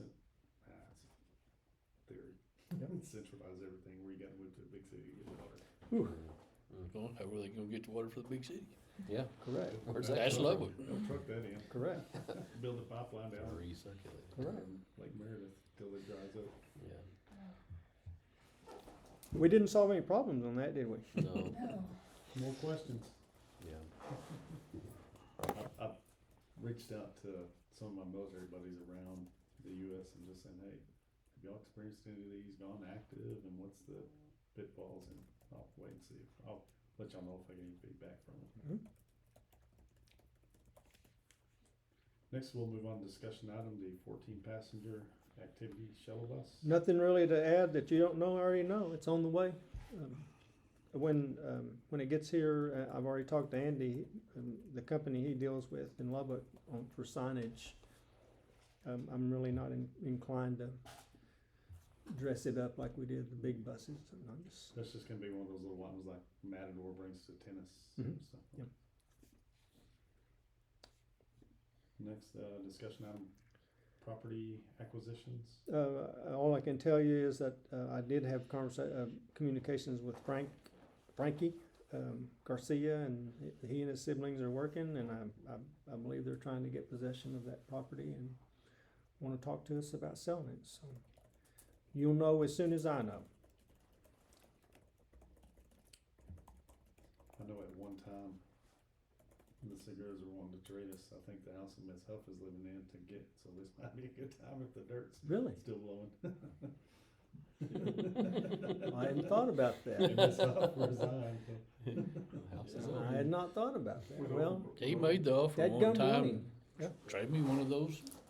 Well, Cody had texted me 5 months ago, I guess. and From the Rodriguez house? yeah, it's, I thought I had a hot Yeah. lead, but, didn't They need me back in a hurry, Yeah, whoever. years ago, when I think Overbold was here, I think we approached, Segura's for just to even trade the property in their house for one of the house we had available, Hmm? which is the one that, well, I call it the Courtney House, but it's Mhm. on the road there where Yeah. Nails, I think, have it, or no. Bikers bought it. Har- Brooks, Harmony. Harmony. Yeah, Harmony lives there. But, they were willing, he said, I would, but I still got kids in school, let's walk right across the street. Mhm. That's changed, so we might entertain that. He would entertain. Yeah. So that's a thought. Mm. We were looking Yeah. for parking for basketball, and then we Mm. converted that old tennis court to a parking lot, which helped out, but, that'd be valuable property to us, Mhm. to acquire that.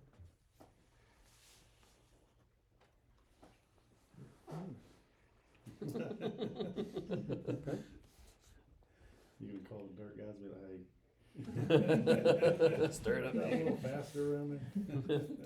Yeah. Next door moving I to. wish What it about hadn't the- rained now. Are we still considering the land swap with Seth Clay? Is that something? Seth has still not out followed up there? with me at all on that. Okay. Okay. Okay. I think we fixed the problem. Last year, when we had big spring rains, it was running down at the end of the Mhm. football field and then down toward their house. Yeah. And so I think we rechanneled the water. It was our intention to rechannel it to The retention go walls. over on Howard's place and Oh, okay. spread out over that grassland. Okay. But I'll be interested in finding out If it tomorrow worked. morning if If we it turned worked. it enough. Yeah. Because if we didn't, then Seth may be, Maybe interesting. he may be a little more urgent about talking about it. Okay. Okay. Next, we'll move discussion out on the softball, baseball complex progress. Well, y'all been watching that. I've been taking pictures every couple of days of that. Like a time I lapse. can't believe those guys are working on Saturday and Sunday. And Yeah. when I came back from the district track meet, they were working at 7:30 one evening. Yeah, buddy. Pretty motivated. I didn't know people did that anymore. I think he's had plenty of work lined up, trying to get to the I next job. saw them cleaning the dirt off the roads today. I was pleased to see that Yeah. they were Oh, cleaning really? up The the mud mess. that was- Mhm. There'll be some more. How were they doing that? He had a scraper and was just driving down the roads where there were clumps and kind Oh. of popping the clumps of mud up. Interesting. He's Yeah. probably wondering why he spent his time right Yeah, now. it's fixing to It's be a bad. bunch more. Next discussion on the track surface repair. Yeah, I met with the Tarkett people the other day, in Lubbock, and we talked about softball. They're the ones that'll be putting the turf down on the softball, baseball, and they also do track surfaces. And so they happen to be a buy board vendor, and so, which means we could just buy directly from them and bypass the bid process if we want to. Although, Mhm. I got a message yesterday from Bob Shipley, that may be a name that some of you know. And he came by the office today, spent about over an hour with me. I first met Bob when he was the high school principal at Hawley, back when I was the high school principal here, and he went on to coach at UT, and his son was All-American there and stuff. But Bob's now working for Hellas. And very, very interested in Is trying to get back in our good graces. So, Is Bob the and- one that came? I don't know if Cody or somebody remembers. Then sold us the different color of pellets of the football field with Hellas. No, Bob has That just was now somebody gone. that was. He's just now familiar. gone to It's work just for now- them. Okay. That was Mark, I think. Okay. Mark Ball. That was Mark Ball. Yeah. Okay, I knew it was somebody Yeah. that was And kind of then- known. And then the guy that was working with us, when we were going through the bid process for the softball, baseball thing, was a guy named Steve Thrasher, who had Okay. coached at Abilene Christian and Mary Hardin Baylor. But so anyway, So do they want to make it right, or do they want to sell us a new track? we want to sell some track. Of course they do. So bottom line is, by the way, oh, Uh-oh. I haven't told you this. Uh-oh. So when I'm meeting with the Tarkett people the other day, the guy that's been our direct liaison is a guy named Aaron Kirby out of Jim Ned. he coached down there and stuff. I'm meeting with them in Lubbock the other day, and he says, I went to school with your nieces. I said, what? He said, twins. I think they're your nieces. And I said, where? And he went, in Jayton. I said, you went to school with Kelsey and Jordan? And he said, yeah, my dad coached there for 1 year. Jeff Kirby. Interesting. Jeff Kirby's son. Very interesting.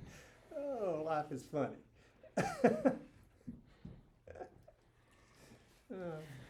I hired him. For 1 year, and then you ran him off? Well, we've Well, been never recording. mind. Never mind. Hey, you brought it up. He was being vague on purpose, Cody. But anyway, I'm gonna try to get numbers. I think we need to resurface the track, and so that's coming at you. Thanks, sir. Next, determine the June, July, August board meeting dates. Golly, it's coming so fast.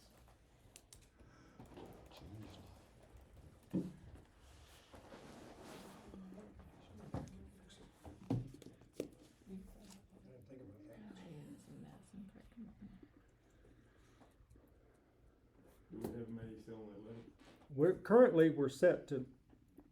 Right now, we're set to meet on May 11th, and I don't see any complications unless softball and/or baseball keep advancing in the playoffs. And if they do, we'll work around that. But June, I can't remember when the TREA thing is. 14th through the 17th. Okay, so we don't need to try to meet on that week. And we can, what about the week of Monday 22? Can we go on June 19th? June 22, I mean.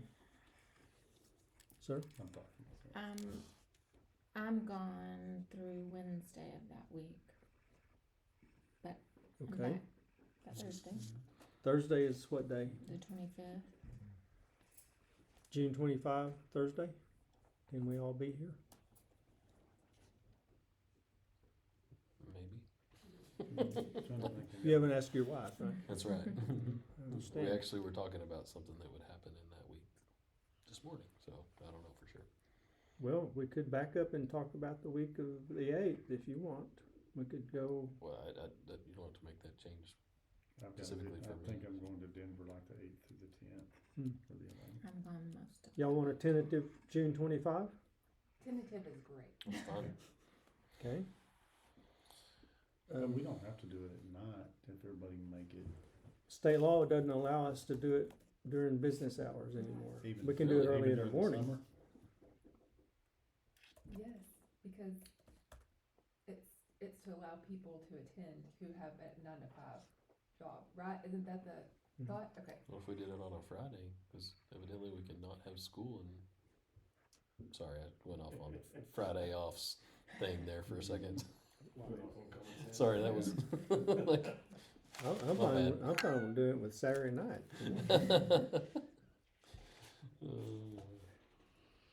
Every day's a work day at the ranch, huh? That's what I It tell my is. students all the time. Call me whenever you want to. Every Yep. day's a work day. We'll Okay. Go to bed at up. Yep. Go to bed at 8 and up at 3. That's right. I'm not going to bed at 8 tonight. You all are talking too much tonight. In July, July. So if we, June 25, if we were to go something similar, July, 13th, pardon? 13th, are y'all? Is that July 13th? I'm going to California that whole week 20th, Potentially You're out the on whole that week of the of 13th? 13th. Mhm. 20th? You going to Paris that I'm week? out that week too. I think I'm home that week. 20th? I'm out, but that still doesn't determine. what- You're out the whole week? That entire week, yes, sir. And potentially the one before it, so, like I said, don't determine it just on me, cause 27th, Monday. I'm here. You going? You're frowning. Make No, some I time? don't know, I'm good with tentative in the summer. I mean, it 27th. is, I don't have 27 all my looks, schedules yet. looks Okay. potentially okay. And then we need to have two in August, right? Well, do you wanna have a budget workshop prior to then, or just regular meeting, or? But yes, My please preference. have two in August, because we'll need to amend budget. Say that again. Please have two in August. Please have two in August, and one mid-August late, well, and I'm assuming the last week of August is when we need to. Yes, And then you'll have to have a hearing with one of them. It's the, 11th? yes. So the week of August the 10th is sort of the middle. That's when school starts, When we do that week anyway. the budget training stuff, does that have to be scheduled after hours too, for somebody to? If it's a board meeting, it has to be outside the business day. Yeah. Just say when? 10th and 17th for August 10 or 17. So on that last one, Lacey, this, I need your assistance on this. Do we need to do it on the last day of August? The 31st is on a Monday. Well, as close as we can get to there, I mean, just, So if we do the 31st, the 17th and the 31st, But now neither one of That those work days for has you? anything on Yes. my calendar, so. we have to have it Either. prepared and posted, by the 20th of August. okay, I mean, we so, won't approve it until the 31st. okay, so if we put on the calendar 17 and 31, and we'll take however many of you we can get on those nights. And presumably we won't. If the last 13 months of anything, maybe we won't be in a storm of some kind. I hope. Never know. Dinosaurs rear their heads sometime. July 27. 27. Yes. Okay, Cody, thank you. Thank you, sir. Next, discussion item, summer work schedule. You saw that, I just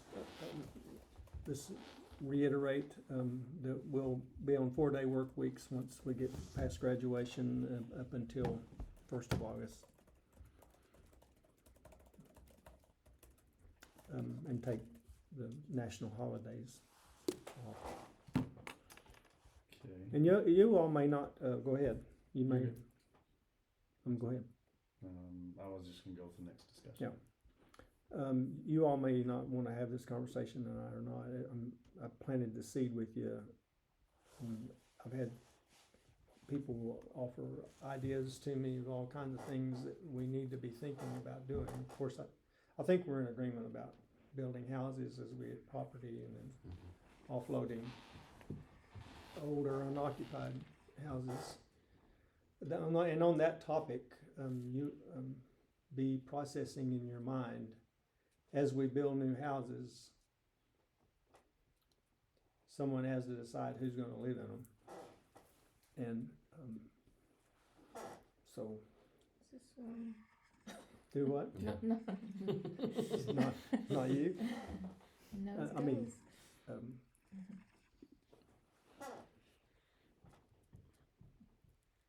well, it takes a lot of heat off of you all if you just let the superintendent decide who's going to live in the houses. Mhm. But if you want to make it a vote, we can do that whenever those come up. But I just, that's down the road. Or you can push it on down to the principal and take it off you. I was thinking the business manager. I think Okay. the business manager. Business manager's Learning center. yeah, that would be awesome. But Who can run the quarter fastest? so some of the things that have been pitched at me is performing arts center, of an athletic practice facility, a show barn, a combination facility, which we could use as a meeting center, a show barn, athletic practice facility, kind of under one roof, kind of, That's what they're building around the DFW, are multi-use facilities. yeah, multi-use A lot of schools facility. are building that to keep kids out of the heat. Yep, yep. Cool. And what else has been? Either expansion of the game gym or a building of a new game gym. So that's also been put on my radar screen. So, and I don't even know if you'd prefer just not to worry about it. That's okay. But it probably wouldn't hurt for us to be thinking about. I mean, we got plenty of property right over here to do some stuff. If we end up with this property behind, or some kind of a land swap with Seth, and we've got some more fairly close property adjacent to us to do something if we want to. And so like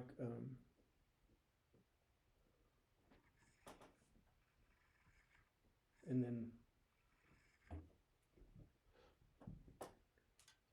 I don't even like to think about demolition stuff, but that's a possibility. I know years ago when I started the board, we had some things that we wanted to do, and we had a special meeting and started putting stuff up on the board, and there were some things that we needed to do, like remodel the kitchen, cause it was a mess, and let's remodel the gym floor. That was one of the best things we've ever done at Yep. school. Yep. Those kind of things rose up to the top over what we kind of wanted. Yeah. And I don't know what our, I can't think right now, some of our needs. Yeah. But that was a good meeting, and that's when the kitchen and the gym foyer got built together. Yep. But yeah, I don't know. We have to expand the foyer if we could keep putting trophy cases in there. I know. Well, believe it or not, as soon as the day that the new ones came in, one of the coaches came to me and said, "I think we're going to need to get some more of these things." And I think something with stands for our senior adults, I think. Yep. that's Yep. appreciated. Yep. You've been working on that, haven't you? I think that's something. yeah, puzzling over that. Yes, Yeah. I knew you had been. The quickest, easiest solution on that would be one of those elevator lift things, but those are the ugliest and most cumbersome. Yeah. But yeah, but that one, I don't even consider that a big issue. I mean, figuring out the solution that's going to be workable is the problem on Does need to that be done. is that right under that bottom, the walkway, when you get up on the walkway, the piece right against the bleachers is the I-beam that supports the whole thing. So you really can't cut into or out of that I-beam that's serving as a support structure. So you having to work around that and not really having any space to the floor side is a real challenge. Seen Brownfield's new gym? Have y'all seen it? Man. A new one? Basketball from Brownfield, yeah, Brownfield, Texas. Have not. Looks like a college facility. Somebody told me that Plains had really built They're building like fabulous a $23 million, facility. they're building a $23 million football facility, turf field. 23 million? Wow. Wow. But anyway, the main thing I wanted to put that on the agenda for is get your brain thinking, get you chewing on it, and deciding, as Cody referenced, trying putting your brain on what do we need or what do we want, because I think it'll help in the long range planning. Because some of those would have a big price tag, obviously. Yeah. And I don't know.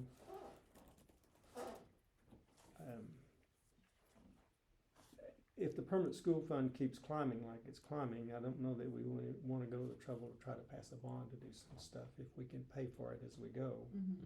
And we continue to drop $800,000 or $1 million into that permanent school fund Yeah. month by month. Mhm. And we could do it without the pain of a bond election. Bond election always starts with 50% going, I'm against it, Mhm. you know, trying to win 3%. I know it's not on the agenda, but maybe next time we can circle back on some kind of scholarship fund and how we can Okay. figure out ways of doing that next Mhm. meeting, I don't know if it went off. college or technical school. Timed out. It's a screensaver. Okay, it was just a screensaver. On that Just making topic, sure. one of the things I floated with the county judge before the data center conversations, because he had asked me for some ideas that they might consider when they were negotiating, if they got to that point with the Crusoe people. And I pitched to him the possibility of, because we have the Education Foundation, which is a 501c3, and that's what funds the scholarships that we give to students. But I pitched to Lane that they might consider either getting an upfront chunk donation, or an overtime, like a 1% of your profit on your profit loss ledger every year.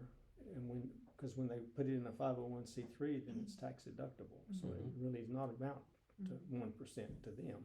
Right. From a tax write-off for them. purposes, and so that was one of the things that crossed my That's a mind as a great way to idea. bolster the scholarships Yeah. portion off of the data center, if they were open to it. It's a great idea. Okay. I do wanna say that I share your reservations on the idea of spending down the Oh, permanent school yeah. funds because of the tax that the interest that it generates to balance our budget. yeah, I right. think it's important to keep a Yep. good, healthy base there. Yep. It's kind of like an endowment, if you will. It's sitting there to produce money. We spend the money we make off of it rather than the principal. Is my perspective. Yep. Is A like we don't. gift that keeps on giving. Yes, yeah. If you have an endowment, if you will, you know, then you can spend what it makes rather than chunk. Right. You know, you don't want to use what your engine. You know, Right. just use the production off of it. Right. And we would have to decide what that magic number is, but You know, and with that, and with the fund balance, and I mean, this has been, Yeah. and those of you that've been on the I agree. board before have had these conversations, I know, on the fund balance. Right. The concern is always when the state starts looking with a longing eye at people that have money in the bank. right. And yeah, that's a concern, and particularly with the permanent school fund, because Yeah. I can't imagine that there's 10 school districts that remain in the state that have that. Mm-mm. And Probably not. while having it is a testimony to the good stewardship of Yeah. the commissioners of this county Right. over Good decades, fortune. Right. it won't matter to Dallas County or Houston or anybody else if they Also, decide They come to. to take it. Yeah. You know, right, I mean, that is always the concern. it There is, al- it is.